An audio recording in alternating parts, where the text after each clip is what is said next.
Hi everyone, welcome to our channel రవింట్లో రుచులు. Stove వెలిగించుకొని ఆయిల్ పోసుకోవాలి.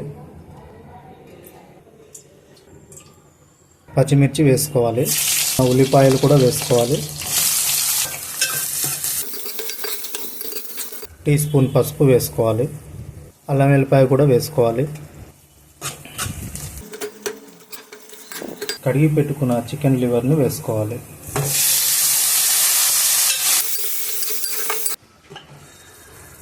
సరిపడు ఉప్పు వేసుకొని కలుపుకోవాలి. కరివేపాకు వేసుకొని కలిపి పెట్టుకొని కాసేపు మగ్గనివ్వాలి. కారం పొడి వేసుకోవాలి. గరం మసాలా వేసుకోవాలి. కొత్తిమీర వేసుకొని కలుపు పెట్టుకోవాలి. చికెన్ లివర్ ఫ్రై రెడీ అయింది. వీడియో నచ్చినట్లయితే సబ్స్క్రైబ్ చేసి నోటిఫికేషన్ ఆల్ పెట్టుకొని లైక్ చేసి షేర్ చేయండి.